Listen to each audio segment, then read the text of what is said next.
Hello, welcome to another episode of About Her. Today I'm with the wonderful Aurora. Thank you so much for being here, and I'm really excited to have you and to like have you share your wisdom because as we talked before briefly, there have been so many tools that you use and the journey that you shared with me is so interesting. So I would love to have you start with sharing as much as you're comfortable with how you came to connect with yourself. First of all, thank you, Anna, for this beautiful podcast and for opening my 2025 with this beautiful podcast. As I was saying to you, there were three important, you are my third important Anna in my lifetime, and I connect Anna with really the grandmother of Jesus Christ. And all of this, all my journey is really connected with my faith in and my beliefs in God, in God's consciousness, in my spiritual insights in Jesus Christ. And I believe that there are some important steps we take in our life which bring us in these important moments. I am in this moment of my life, I am a life coach because I want to help people, to help empaths to understand their life and their joy in life. And also one of the other things that how I want to do this, to guide empaths in this journey is through tarot reading, because I love to use divine tools and all the insights that tarot gives us, all the guidance, and how tarot is there for guiding you to understand that things aren't written in a stone. Nothing is written in a stone. And there are different ways to interpret anything that happens in our life and to see major events and smaller events and to understand and to look for guidance that is related and connected with our own interpretation. And this is why I love tarot. And also I'm a Reiki healer because I love Reiki, I love energy, and I love to talk about angels and guardian angels. And all my journey, my spiritual journey, started in 2021 when I had a huge loss in my life, and all my life went upside down. And in one of these beautiful nights, my guardian angel really came on help. I remember this moment of my life in 2021, after COVID and after a lot of things had changed, when I really felt the presence of my guardian angel. And until that moment, I wasn't able to connect with directly with my beliefs, with God. I was doing a 9-to-5 job. I was changing a lot of careers, and I had this huge void inside of me. And every year, I was more defeated and disappointed on myself, on all the choices that I was doing. And there was why. And from this moment, from that night, I started to look better at what I wanted in life, why I was feeling like that, and how could I change all of this stuff. And I started to make my journals and to talk with myself, to talk with with God, to talk with the source, and to create, to learn more. I found different sources to learn more about all the spirituality that I'm doing now. I started with affirmations. There was these guided affirmations, and those affirmations at the beginning used to feel very outside of me, very like I wasn't feeling them. When I was saying I'm worthy of having, and heaven is my birthright, or God is there for me, I wasn't feeling that. I was feeling like, yeah, I'm one on 8 billion people on the earth. Why am I so special? And those were all my programmings. I started to do a lot of shadow work and through introspection, through journaling, through doing different modalities, through meditation. And then I did Tai Chi, and I tried different ways in these 4 years to understand myself better and to gain more insight of who I really am. And this is sort of old, and there are a lot of other things in the between. Yeah. Oh, thank you so much for sharing that. And oh, I'm thinking where to start because there are a few points that I wanna talk about.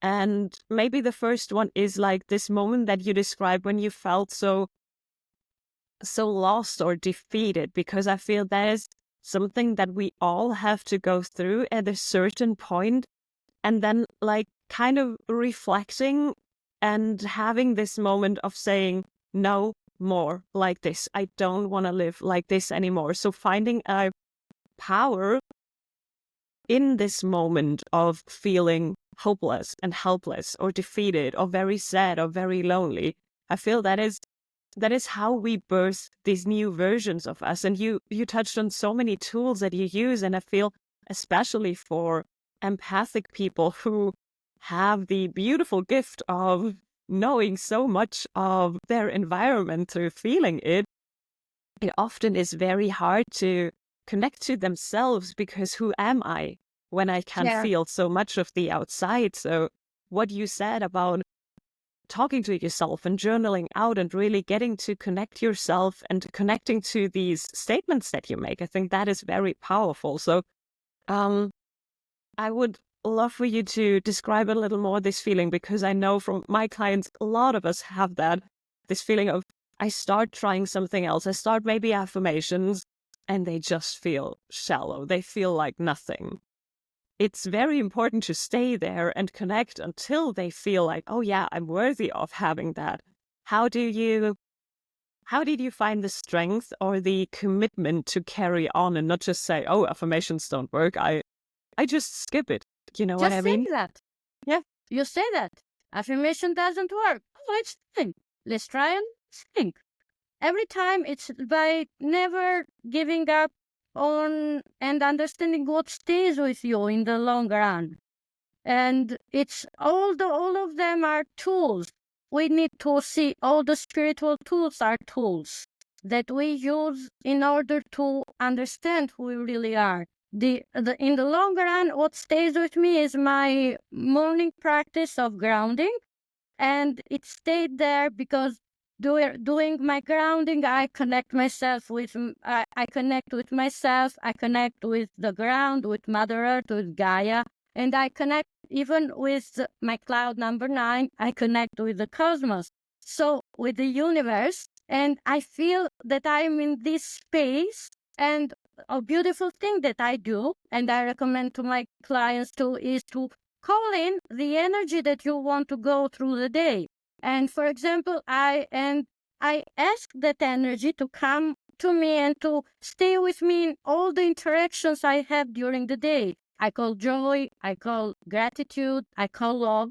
And I see that then I'm really attentive and aware to see how through love I'm seeing probably a challenging situation, and another day, and probably even the same challenging situation, I see it with the eyes of gratitude or with the eyes of joy. And there are 3 different ways. So I remember when I wanted to do tarot readings, I had this program, the tarot readings. I have always been fond of tarot readings, of magic, of spiritual of spirits, and I was really in that, doing in the witchcraft, white witchcraft, but I was scared to admit it openly, because Yes. admitting it openly, it is connected, especially in my country, with black magic, with voodoo, with bad things to do, things against God. And I remember I went to a tarot reader, and she's an artist and a tarot reader, and I asked to her, and she said, I went to five priestess.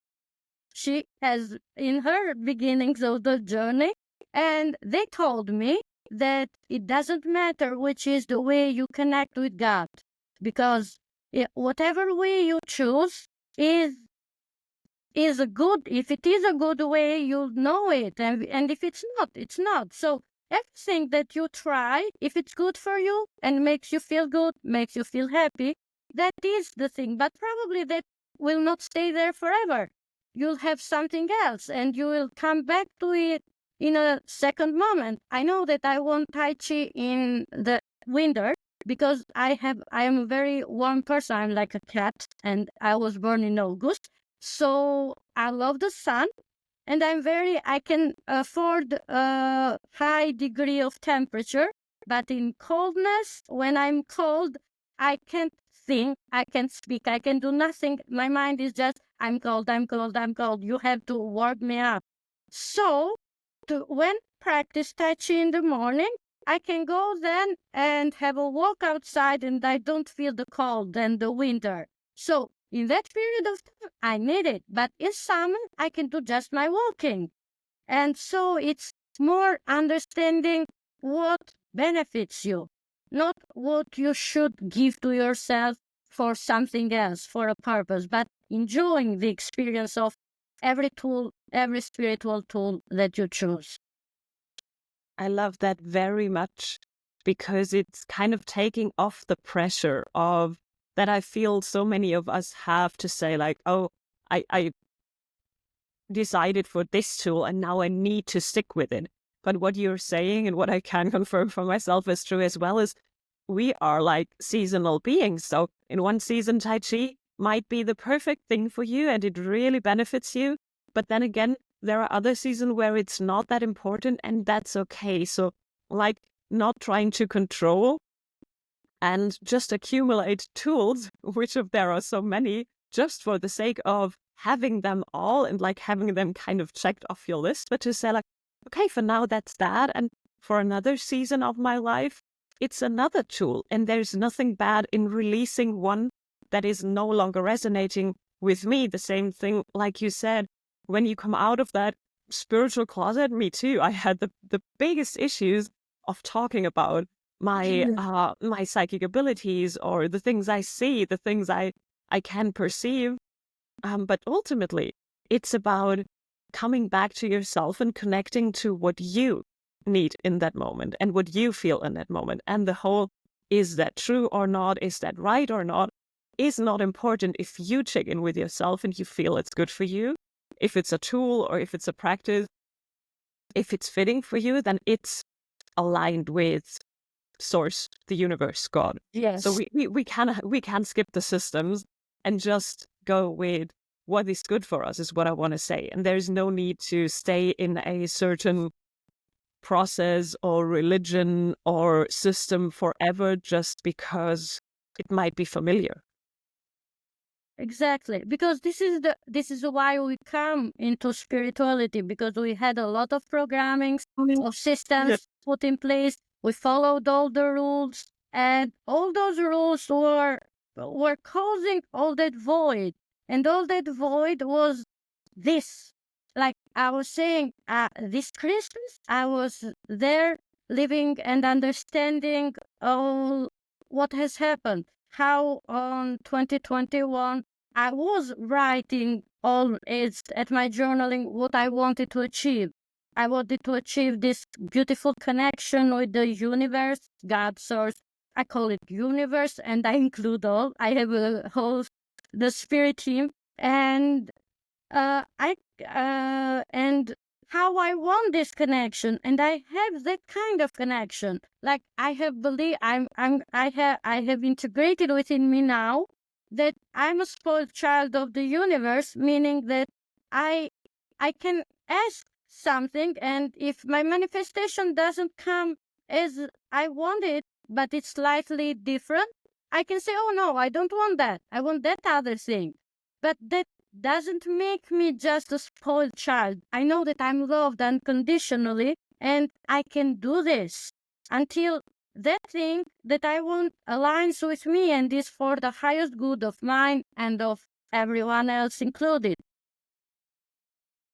It is such a beautiful way of seeing it. And I feel like if we can connect to that, to say like, we're all children of the universe, that might sound so cheesy, but it's still so true. It is. And really connect to the universe the way we would to our parents and say like, no, I don't want to play that game. I want to play a different game. And really like be a little stubborn about what you want. You can get it. But if we just say like, oh, it would be so nice to have X, Y, and Z, and then the universe isn't immediately giving it us and we give up, of course we're not getting it. So it's about like really staying firm with what you want. Having a stubborn heart, I have developed this other too. Because an amazing way to work with affirmations is when you create your own, because you know that there is this way of changing the beliefs through repetition and creating another way, creating another way for the neurotic system to connect with you. Yeah, it's sort of. Meaning, I want to say that I have created this empowering belief that everything is there for me. However, I want to, I have, oh no, sorry, it's the emotions. Okay. We are alive, but it's okay. And yeah, after I'm a spoiled child of the universe, I'm a stubborn heart. This is like, I have this stubborn heart and I always insist on being cleared about what I have. And sometimes when I get entangled and I don't have it, then there are some little fine moments when I realize that I am really having it. But it's so subtle on having it that I need to stop myself and seize all the communication, everything else, everything that I'm doing, and just to stay there and listen.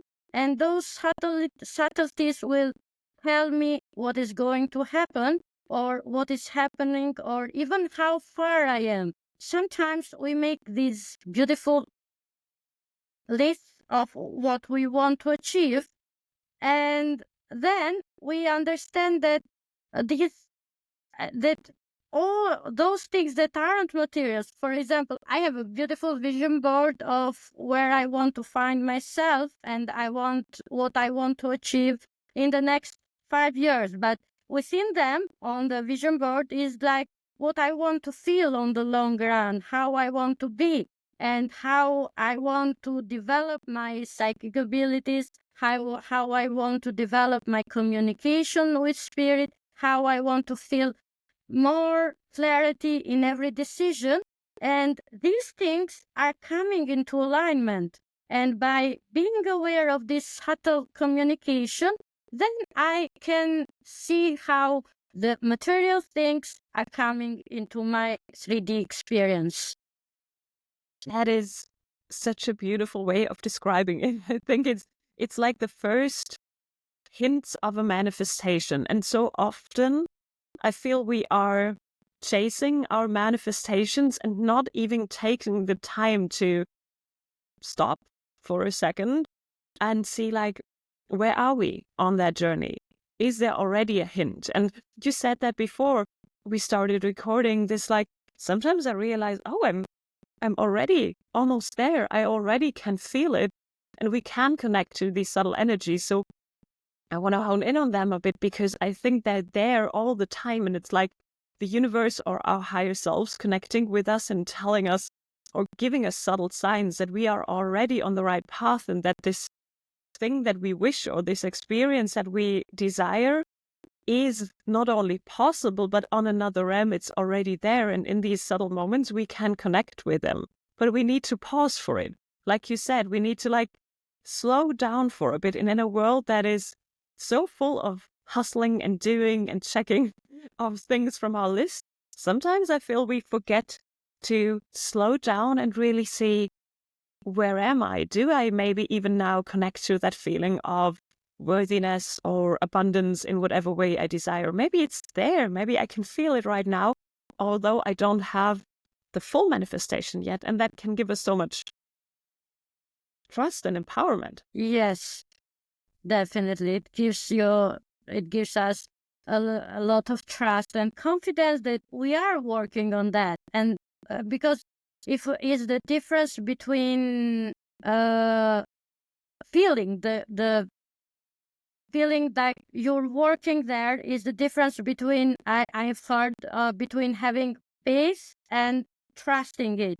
These are two different things. I think I have done a long journey on going from hope.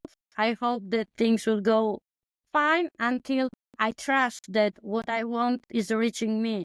And between them was hope, then was I believe, and then it was I have faith, and now I'm trusting it. And it is a process in itself on this understanding with, because for me, being with myself, talking with myself is inevitably a way to reach the universe, the source, and God. Because all my, everything that happened to me in 2021 was like, I lost faith in people. And I thought, now I'm alone. And I don't have even this, I'm not a chosen one. And and I have not been part of any religious community. And so, what am I doing? I'm here without nothing. That's a And very from lonely there, moment. I started to recreate. I went there. I went on my early years how I was seeing, how I used to see when I was a little child, my relationship with God. And then I found God, and God helped me to find myself. And through finding myself, I'm finding I'm doing all this process to going through from hope until trust. Trust in me and trust that what I want belongs already to me, is in my area, is in my manifestation. But to bring it in my materialistic world, I need to feel the way, to really to be in the process. But when you are in your shadow side, when you are scared and you have just you are in, let's say, in the beginnings of all this process, and everything seems dark, and you can grasp only on into hope. And hope means that 90% of you doesn't believe you deserve it. 90% of you is there to say, yeah, we are here, but what else? This is all dark. I see all dark everywhere.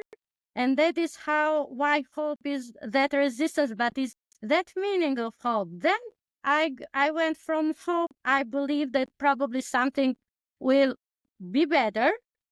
And from the believing in it, I'm still from the 90 until 60. And with faith, I was always grasping to the idea that if it is meant for me, it will reach me. If it's not, it's not, which means faith gives always to me the idea that we need to discern between seeing a judging God and an unconditional love God. And this made for me the difference between the two concepts. Because for me, God is only love. He never stays there to judge us and to want us to be in the negative space of anything. And I firmly believe this. And then when you do this discernment that is a really unconditional love, and God is unconditional love, you go from faith that it's not true that what is happening negative, you are attracting it, or you are deserving it, or is there to punish you, is there to give you a lesson, but sometimes isn't your fault. We need to start to understand that it's not your fault. Things happen. Or like I say to people and even to clients, shit happens in life. And we know that. But how we deal with that, there is where we can find love, and to go from faith to trust, and to understand that anyway we can manage it, because growing up means that we have always more possibility to grow our mindset and to believe that we can have everything that we want. that is always for the highest good of us and of all. Yes. I love the way you describe that journey from hope to ultimate trust, and these, like, it feels almost like different stations on that road that we kind of are going through on that way to the ultimate unconditional connection to the universe or God or however you want to call it. And I totally agree. It's an inner process of finding this strength, or like committing to this path to say, like, I don't want to stay in hope or even hopelessness before, in that depression of, I need to endure what life throws at me, and I kind of need to make myself go through it, to come to that belief and then the faith and the trust to, it is all happening for me. And yeah, sometimes things happen that are uncomfortable, but that doesn't mean it's here to break you. It's here to give you a lesson. And if you integrate that lesson, you come closer to yourself. You come closer to the universal energy. You come closer to God, if you wish.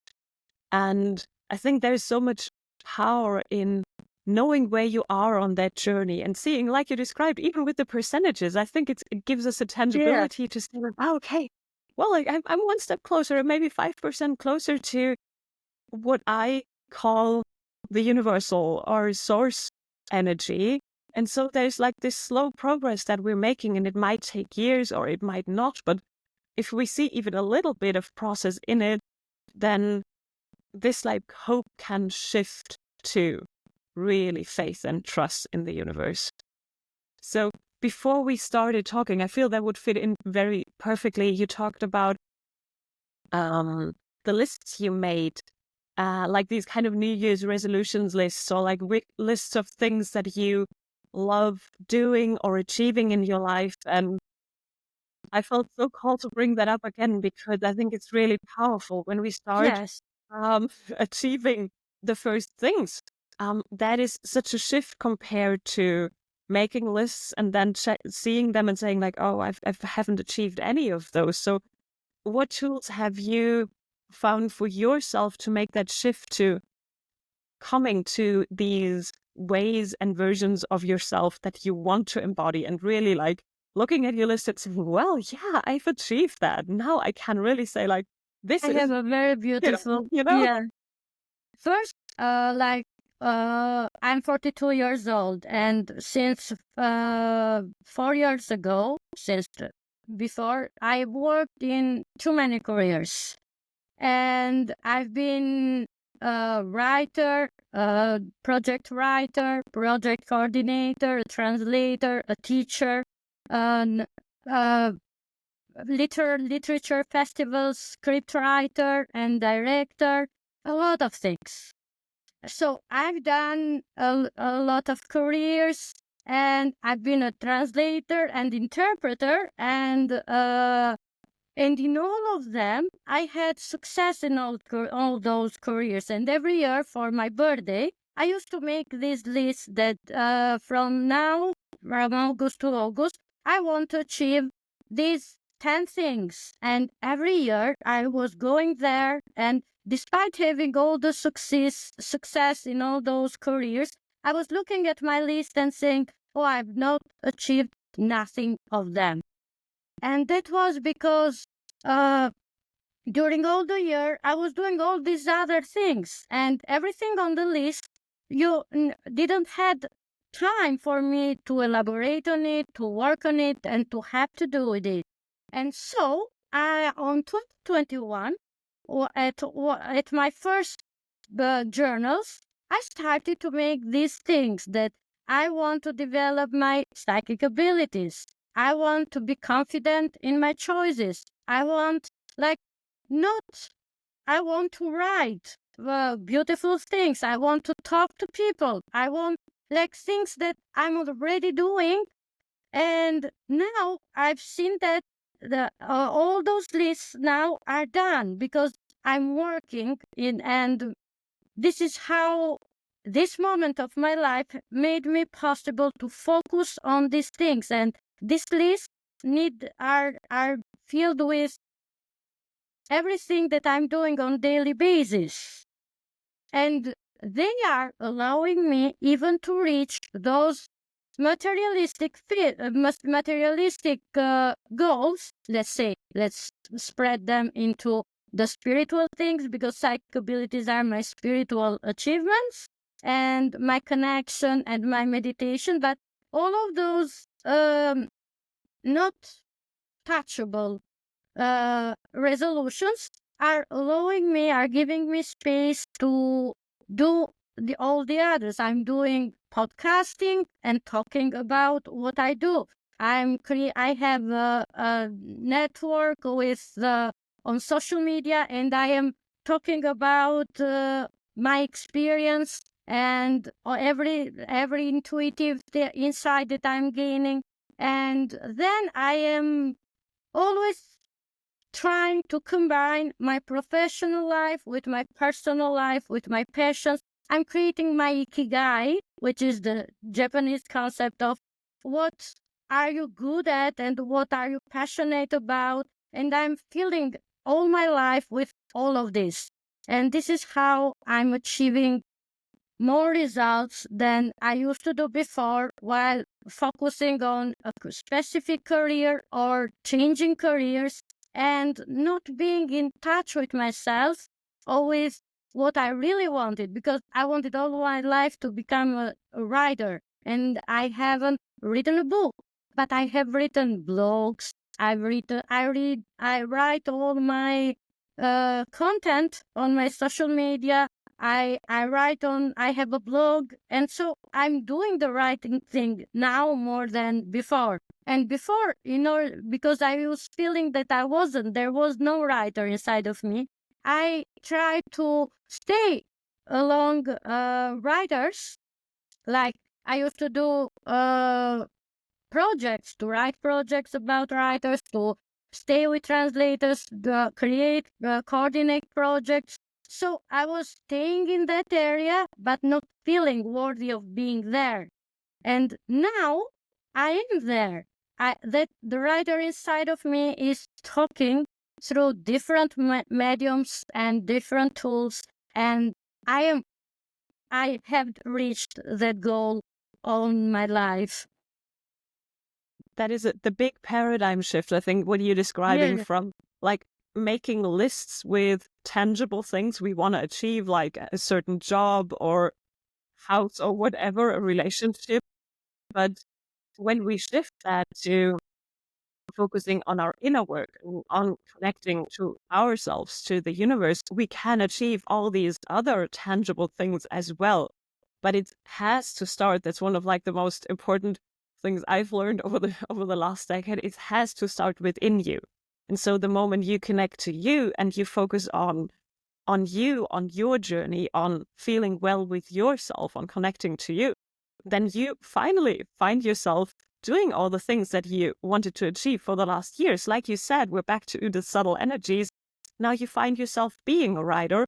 Although you might not have written a book, you have done so many other things that you can count in with the same quality. It's not a book, it's a different way of manifesting the blogging. Yes. So, but it's not less, it's just different maybe than you expected it at first. But to connect to that energy and saying, oh, I'm already there, like how much, what a soothing energy it is to see, like, I can achieve it, and I can, through nourishing myself with my connection to myself, instead of like depleting my energy to work hard and be in an environment that I don't feel good with because I haven't found the connection with myself. So I think that shift to start with yourself and your journey is the most powerful one that we can do to achieve whatever is on the list. Mm-hmm. And then to achieve even what is not in the list, but it is because we are afraid to put it in the list, because we think, oh no, that probably will never stay there. Like, I have this thing that I'm going to have this hotel. I'm going to have it. Universe knows every time I talk. And in this hotel has stayed with me since I was 15 years old. I wanted to have this beautiful hotel for very practical reasons, because I hate to do households, and I'm not a good cooker. And so I wanted a hotel for people, in order to pay people to cook for me, to clean for me, and to be there, and even to work there. So this hotel during all the years has been shaped forms of what it will include, what will be there. And I know that there is this hotel that is going to be and to happen in my life, but why it is there and what will include and what activities and all the things, all the purposes has shifted as much as I shift and I grow, and I know that what is going to have in. I believe that it's like this. First, you have to discover this hotel inside of you, why you want it, and then you start to build it brick by brick and to put there all the magic, all the beautiful things and all the things you need to learn, all the things you want to attract in your life. And that is in the most abstracted way, it is something is like your personal altar inside of you. You know you have this main goal.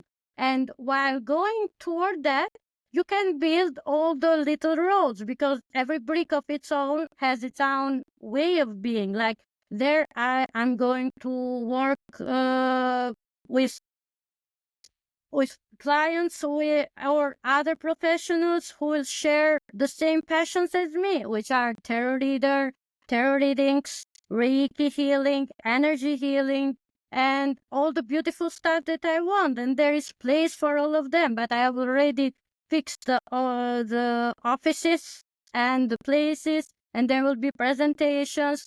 And then one of the places there will be, I have 8 beautiful nieces and nephews, and this is one of the main things I want the hotel, because they are 8 now, they may become 10 in the future and some, but each and every one of them, given that I'm not going to have kids of my own by decision, and they will have their own room in my hotel. So it doesn't matter how life goes for them, better or good or not, they will always have a roof made by me for them. And this is one of the most beautiful things that I'm going to create.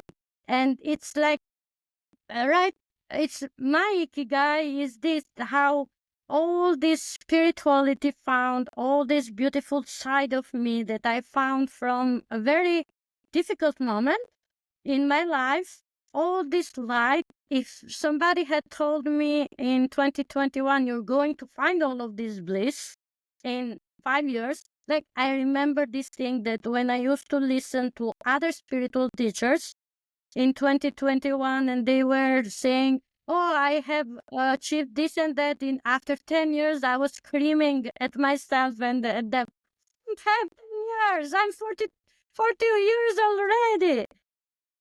But then I see that one of the challenges is to understand how to see time as your life and how to go with how intensive you want your journey to be is on your decision. Like I was saying for the tools, like and you get to decide how time you want to give to these things to be created. But the best thing and the most important thing to do it is to be in the process and to enjoy every season of every breath that you put in your hotel. Yeah. Yeah. Oh, I love that picture of the inner altar. And I totally agree. We have these dreams and maybe we don't know how they come together, but it's what is pulling us forward. And ultimately, you collect on your way all the people, experiences, insights you need to achieve that project in your example, the hotel that you want to create. And I think we may not get why we take these turns and why it's not a straight line. But it's needed the way it is. And then we're back at the trust in the universe to say, like, we're on that path and it's perfect the way it is, even though I might not understand it right now. And I would have liked to gone the straight way instead of taking turns and taking turns and taking turns. But it actually doesn't matter because you're on the way. And as you say, like being present on the way and enjoying us, I think it's actually speeding up the process of achieving what we want, because we're releasing the resistance and we're kind of agreeing with the universe to say, like, okay, yeah, it's good where I am right now. Yeah, I know there's much more in store of me. That's not saying I give up on my dreams, but I can be happy where I am and still have my dreams. There's no one or the other. And the way you just described it, I think it's like a perfect example of holding on to that dream, even if it's like shifting a bit, but the core wish stays Is the that same. It's like part of your soul's purpose. And even though it might shift, it is part of you, and therefore it needs to be achieved in your life. And I think if we have that trust, then everything else can like kind of fall into place. And the tools that we use or the turns that we take in our lives, it doesn't matter that much. It's all beautiful, but it really doesn't matter which one comes first and which one comes second, because you're trusting that you're on your path and you will achieve whatever you wish to achieve in the perfect moment. Yes, and there will be always even sad moments and and doubts and things that are not shifting and things that seem hard, and sometimes surrender and letting go is hard. But even that is part of the process, trusting that even in that moment you are in alignment and you are doing the work, because probably that moment is trying to give you a lesson or to teach you something important, something that you are leaving unnoticed or in the shadow and you are not taking with you and integrating within you.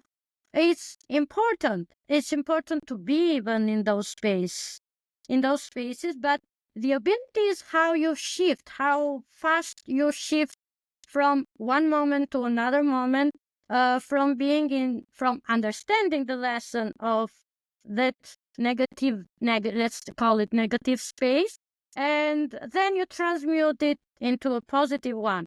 I remember like always in 21 and 2022, those first years, I had months of doing nothing, of staying there, and it was like procrastination all day long. The only thing I was doing was meditation, and after feeling good in meditation, I used to come out and something would trigger me and go in that the lethargic state of being, but like for months, and I was not posting, not working, not taking it. And that is okay too, to feel in that and to give yourself. But some people would say, oh, we have to pay the bills and to do this and to do that. I know, but if you give time out so that you, if you, I say to my clients this thing that if you're feeling sad or feeling your emotions, it's a mindfulness teaching, but somehow I've integrated in this way.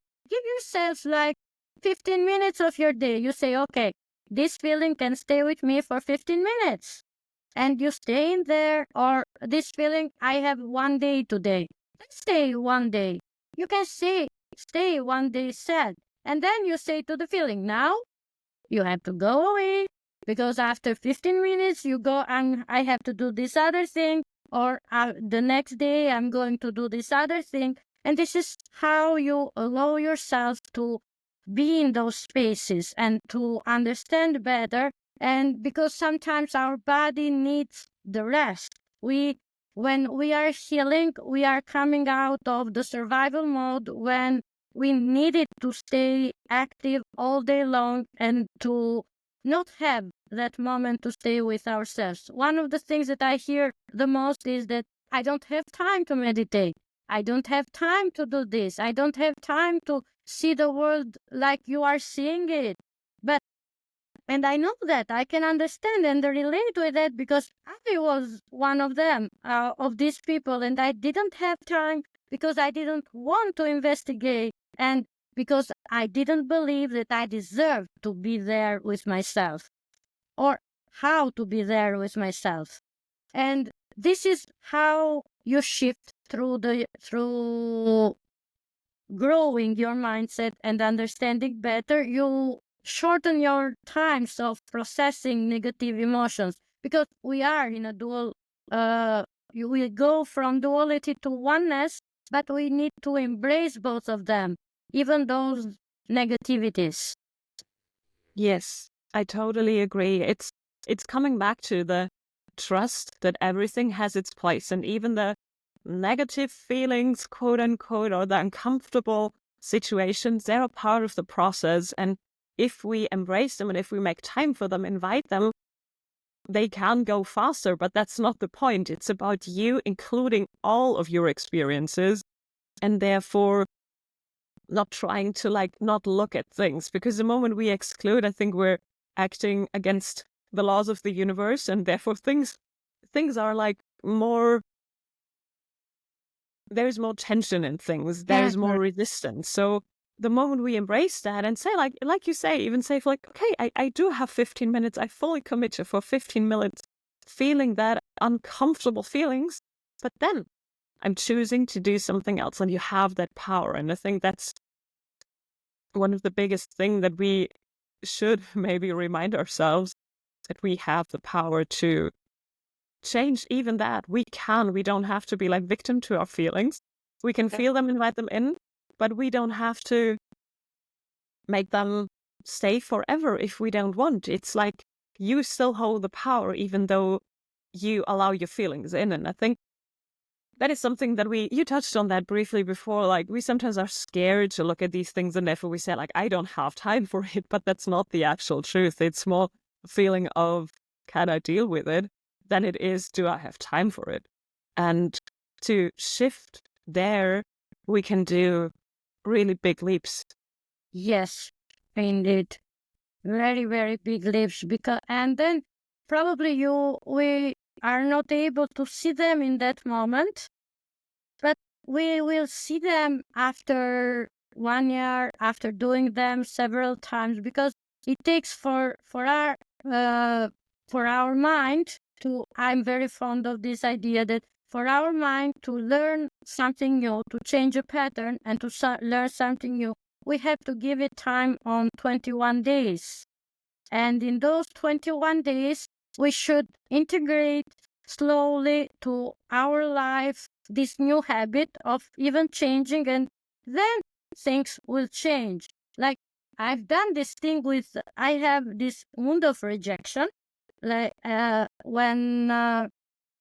triggered on the same moment and everything. But I did this thing. I read this article about this guy who had the same wound and the same problem with rejection, and he did for 100 days. He asked inappropriate things to people that he knew they would say no. Like he went to a person in his garden and said, "Can I step your flowers?" And he was like, "No, why would you do that?" Yeah. Or he asking these things and taking no with easiness. It helped him in the process to accept the rejection. And kind of, I did the same thing, like asking to people, when I knew my friend was at work, "Are we going for a coffee?" And she was like, "Are you okay?" "No, I'm at work." But or in different contexts and areas, I tried to understand every no that used to come to heal this thing. And at the beginning, it's still like when you have a when somebody is not replying to your text. I have always had, because I'm punctual and giving answers at any kind of situation, I would answer. And when I don't have a text message back, I used to get a lot anxious. And now I have learned, if I'm in meditation and I forgot my phone on with ringing and somebody's writing to me, I don't go out of meditation to see what happened. But I stay in my meditation and I really admire myself staying there and accept. It's not like that the rejection, but it's another kind. It's like I'm not using the rejection back, but I'm allowing myself to have this time so I can allow even somebody else to have the same response to me, or to give. So by giving myself this time of reflection, I give space even to another person on my mind to give the same response or reflection to themselves. And this makes the wound of rejection being coming into acceptance. Yeah, that's so true. I think it's a very courageous and so necessary thing to look at our wounds and to really be brave enough to go there and like feel how would it feel to be rejected, and then see in the process, yeah, it's uncomfortable, but you live through it. You grow stronger. You can find your confidence through facing the things that you fear. And I think that's very important, to not always shy away. Yeah, there are moments that we might need to shy away, but most times it's about like really looking there, because there's so much treasure in it, and you can find so much out about yourself and how you're wired and why you're here when you look at these things that you're resisting or that you're anxious about. So I think that's a big part of how we manifest that life, to come back to the start, how we manifest that life that we want to manifest, is to integrate all of these parts, not only the joyful parts, but also the ones that are kind of uncomfortable, but they are valuable too. Yeah. Aurora, thank you so And much thank you, Anna. for your time. I'm deeply inspired and I feel very, very, very honored that you took your Thank you. time, even on the weekend, so that we I can feel meet very and honored, share our... and thank you for giving this beautiful start of my 2025. Ah, you're so I welcome. can make a picture so I can post it on. Yeah, Of course. you see, this is something I would